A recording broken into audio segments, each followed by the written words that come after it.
Assalamualaikum warahmatullahi wabarakatuh. Kami dari kelompok 7 akan mempresentasikan hasil kerja kelompok kami yang berjudul Optimalisasi Jumlah Kebutuhan Tenaga Kerja pada Stasiun Kerja Housing Crane menggunakan metode work sampling. Dengan pembicara pertama ialah saya sendiri, Siti Nabila Cantika, dan pembicara kedua oleh Nurul Putri, dan pembicara ketiga oleh Dara Salsabila, dan pembicara keempat oleh Giska Humaira Dinda.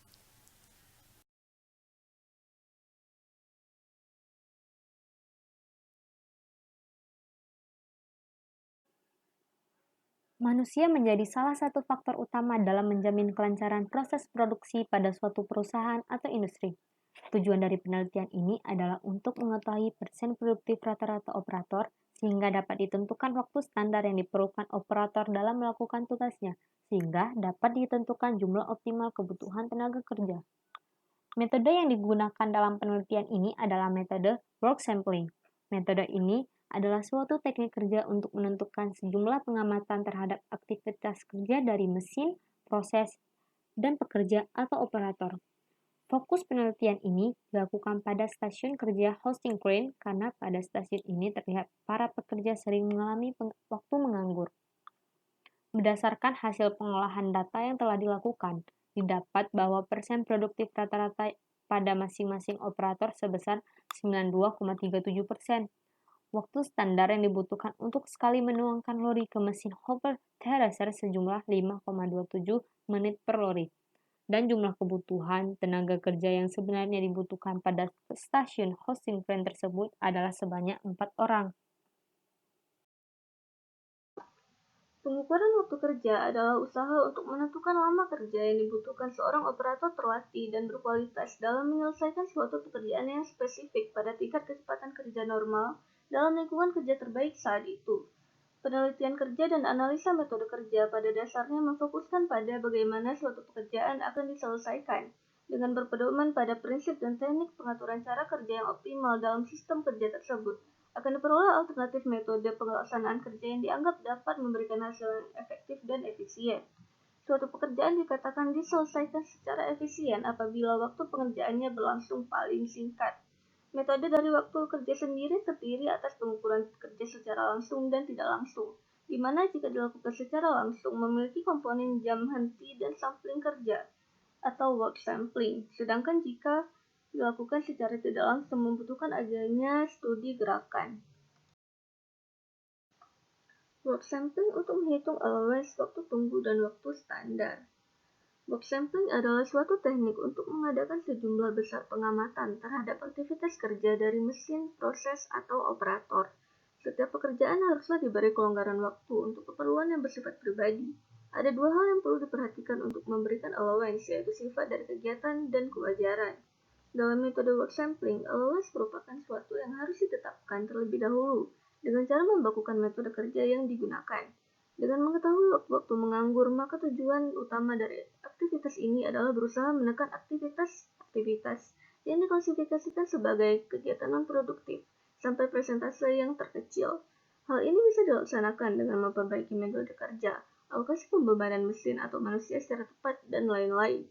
Seperti halnya dalam stopwatch time study, maka di sini juga harus diestimasikan terlebih dahulu rating factor dari tenaga kerja yang diukur dan waktu kelonggaran yang ada.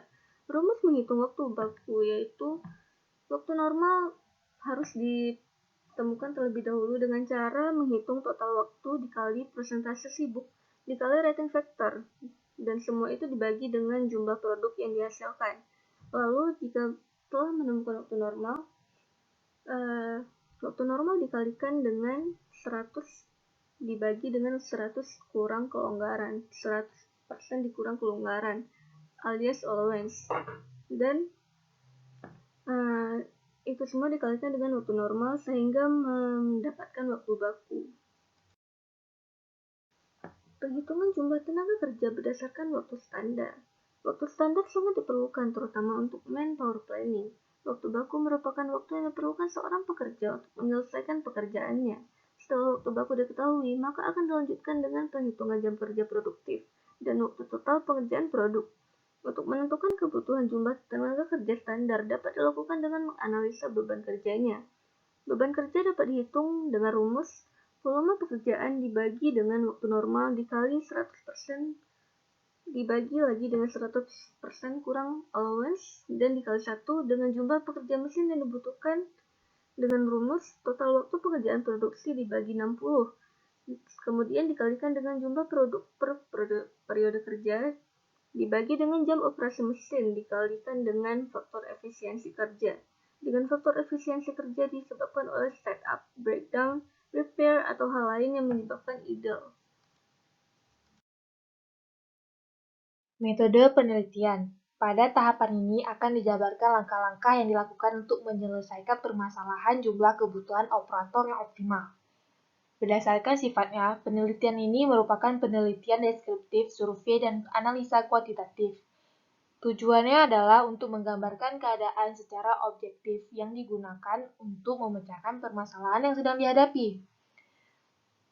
Lalu, objek yang diamati dapat dianggap mewakili dari populasinya, sehingga hasil dari penelitian ini dapat digeneralisasikan sebagai hasil dari populasi. Dapat kita lihat dari diagram sebelah, dimulai dengan penelitian pendahuluan, lalu identifikasikan masalah. Setelah itu, lakukan pengumpulan data.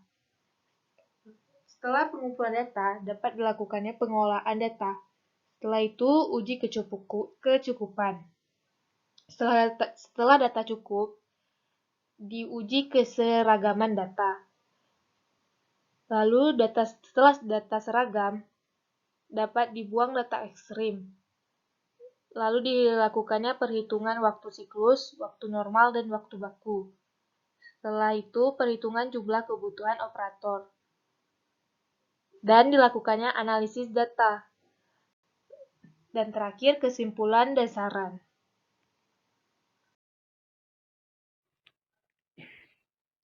Hasil dan pembahasan.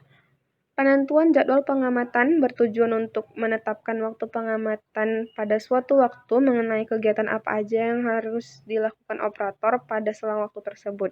Nah, pada penelitian kali ini, pengamatan dilakukan mulai dari pukul 7 sampai 19 WIB dengan selang interval waktu sebesar 10 menit.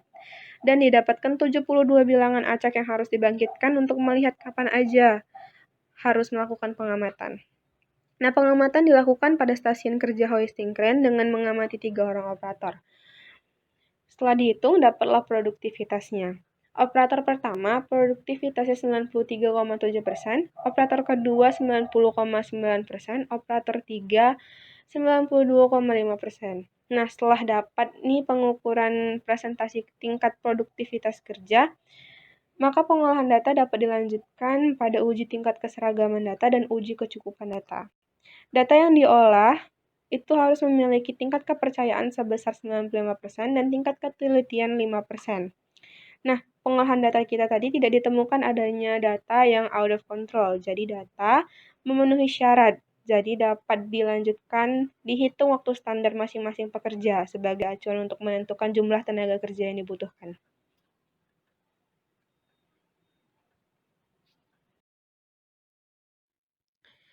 Perhitungan waktu standar. Nah, ini tujuannya untuk mengetahui seberapa besar waktu yang diperlukan operator untuk menyelesaikan sebuah pekerjaan yang ditugaskan pada mereka.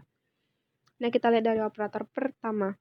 Untuk mendapatkan presentasi produktif, itu jumlah produktif dibagi jumlah pengamatan dikali 100. Nah, jadinya 197 per 207 dikali 100. Nah, hasilnya itu 93,7%. Nah, jumlah menit produktif itu didapatkan dari hasil presentasi produktif tadi dikalikan jumlah menit pengalamannya. Jadi 93,7% dikali 1440 dan dapatlah 1349,28. Nah, jumlah lori yang dituangkan itu ada 360 lori. Kalau mau mencari waktu yang diperlukan setiap lori, itu pakai jumlah menit produktif tadi dibagikan jumlah lori yang dituangkan. Jadi 1349,28 per 360 dapatlah 3748 menit per lori. Waktu normalnya itu siklus dikali penyesuaian. Jadi 3748 dikali 1 ditambah 0,14. Dapatlah 4,27 menitnya waktu normal. Nah, waktu standar itu waktu normal ditambah allowance. Jadinya 4,27 ditambah 0,24 dikalikan 4,27 dan dihasilkanlah 5,3 menit untuk operator pertama.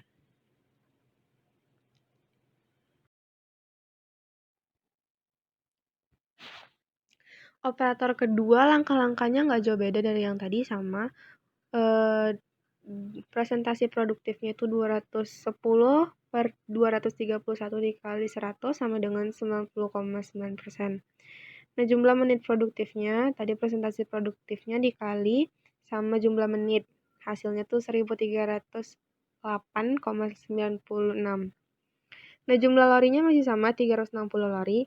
Waktu yang diperlukan setiap lori itu tadi sama ya, jumlah menit produktif per jumlah lori yang dituangkan. Nah, hasilnya itu 3,63 menit per lori.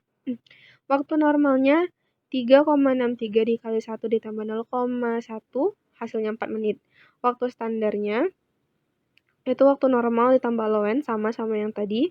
4 ditambah 0,305 dikali 4 sama dengan 5,22 menit untuk operator kedua.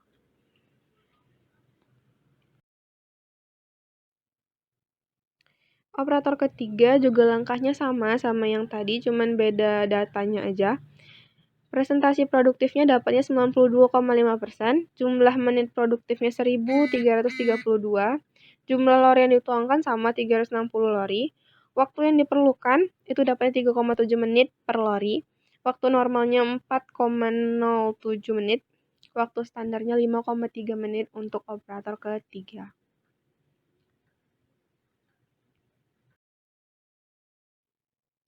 Perbedaan yang terjadi pada masing-masing pekerja disebabkan oleh perbedaan reacting faktor dan juga kelonggaran yang diberikan pada masing-masing operator tersebut. Nah, untuk mencari waktu standar pada stasiun kerja hoisting crane itu rata-rata dari waktu standar operator-operator yang tadi. Jadi, waktu standar operator pertama ditambah waktu standar operator kedua ditambah waktu standar operator ketiga dibagi 3. Jadi itu 5,3 ditambah 5,22 ditambah 5,3 per 3. Nah, dapat 5,27 menit setiap lori. Itulah waktu standar pada stasiun kerja hoisting crane.